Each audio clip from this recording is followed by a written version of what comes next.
കോഴിക്കോട് നഗരത്തിലും മലയോര മേഖലയിലും ശക്തമായ മഴ, കാറ്റും ഇടിമിന്നലോട് കൂടിയ മഴയുമാണ് ഉണ്ടായത്. ഉച്ചയ്ക്ക് ശേഷമാണ് മഴ ലഭിച്ചത്. അരമണിക്കൂറിലധികം നിർത്താതെ പെയ്ത മഴയെ തുടർന്ന് കോഴിക്കോട് നഗരത്തിൽ രൂക്ഷമായ വെള്ളക്കെട്ട് അനുഭവപ്പെട്ടു.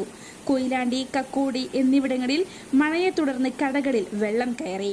മലയോര മേഖലയായ മുക്കം, താമരശ്ശേരി, ആനക്കാംപൊയിൽ, ഈങ്ങാപ്പുഴ ഭാഗങ്ങളിൽ ശക്തമായ മഴയാണ് ലഭിച്ചത്. ആനക്കാംപൊയിലിൽ മലവെള്ളപ്പാച്ചിൽ ഉണ്ടായതായും റിപ്പോർട്ട്. അതേസമയം മഴയിൽ എവിടെയും നാശനഷ്ടങ്ങളോ അപകടങ്ങളോ റിപ്പോർട്ട് ചെയ്തിട്ടില്ല. ജില്ലയിൽ ശക്തമായ മഴ കണക്കിലെടുത്ത് കാലാവസ്ഥാ നിരീക്ഷണ കേന്ദ്രം യെല്ലോ അലേർട്ട് പ്രഖ്യാപിച്ചിരുന്നു. അതേസമയം സംസ്ഥാനത്ത് ഇന്ന് ഒറ്റപ്പെട്ട സ്ഥലങ്ങളിൽ ശക്തമായ മഴയ്ക്ക് സാധ്യതയെന്ന് കേന്ദ്ര കാലാവസ്ഥാ വകുപ്പിന്റെ അറിയിപ്പ്. ഭൂമധ്യരേഖയ്ക്ക് സമീപമുള്ള കിഴക്കൻ ഇന്ത്യൻ മഹാസമുദ്രത്തിൽ ഒരു ചക്രവാത ചുഴി നിലനിൽക്കുന്നുണ്ട്. തെക്ക് കിഴക്കൻ അറബിക്കടലിനും മധ്യകിഴക്കൻ അറബിക്കടലിനും മുകളിലായി മറ്റൊരു ചക്രവാത ചുഴിയും സ്ഥിതി ചെയ്യുന്നു. ഇതിന്റെ സ്വാധീനത്തിൽ കേരളത്തിൽ അടുത്ത 3 ദിവസം മിതമായ ഇടത്തരം മഴയ്ക്ക് സാധ്യതയുണ്ടെന്നും കാലാവസ്ഥാ വകുപ്പ് അറിയിച്ചു. ഇന്ന് വിവിധ ജില്ലകളിൽ കേന്ദ്ര കാലാവസ്ഥാ വകുപ്പ് മഞ്ഞ അലേർട്ട് പ്രഖ്യാപിച്ചു.